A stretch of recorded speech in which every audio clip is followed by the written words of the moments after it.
இது பார்த்தீங்க அப்படின்னா வெனஸ்டே ஆஃப்டர்நூன் தான். பசங்க எல்லாம் ஸ்கூல் போனதுக்கப்புறமே என்னுடைய வேலைகள் எல்லாமே எனக்கு கடகடன்னு முடிச்சிருவேன்.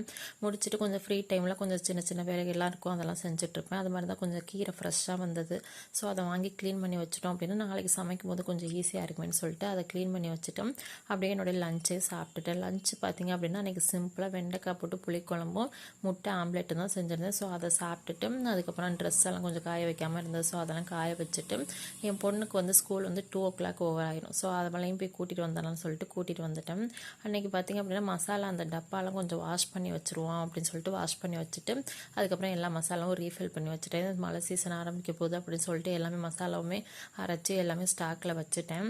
அதுக்கப்புறம் பசங்களுக்கு ஏதாவது ஸ்நாக்ஸ் செஞ்சு கொடுக்கலாம்னு சொல்லிட்டு கார்ன் ஆல்ரெடி வாங்கிட்டு வந்திருந்தேன். ஸோ அந்த கார்ன் வந்து ஏற்கனவே வாங்கினது கொஞ்சம் இருந்தது. ஸோ புதுசாக கொஞ்சம் வாங்கிட்டு வந்திருந்தேன். ஸோ ரெண்டையும் மிக்ஸ் பண்ணிவிட்டு நான் படுக்கு போட்டுட்டேன். பார்த்தா ஏற்கனவே வாங்கினது நல்லா பொரியலை, இப்போ வாங்கிட்டு வந்து நல்லா பொரிஞ்சு வந்துருச்சு.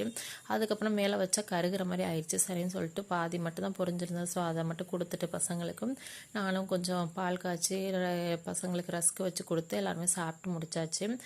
ஈவினிங் என்னுடைய வேலைகள் முடிஞ்சிச்சு. இனி டியூஷன் ஆரம்பிச்சிடும். ஸோ டியூஷனுக்கு வந்து முன்னாடி வந்து மற்ற சின்ன சின்ன வேலைகள்லாம் இருக்கும். கொஞ்சம் வீட்டெல்லாம் க்ளீன் பண்ணிவிட்டு அவங்க கொண்டு வந்த டிஃபன் பாக்ஸ் எல்லாத்தையும் வாஷ் பண்ணி வச்சுட்டோம் அப்படின்னா பெரிய வேலை முடிஞ்சிடும்னு சொல்லிட்டு எல்லாத்தையும் க்ளீன் பண்ணி வச்சுட்டு அதுக்கப்புறம் டியூஷன் பசங்களும் வந்துட்டாங்க. அபாக்கஸ்க்கு வந்து ப்ராக்டிஸ் பண்ணிட்டு இருந்தாங்க. ஸோ இந்த வீடியோ பிடிச்சிருந்துச்சுன்னா லைக் பண்ணி ஷேர்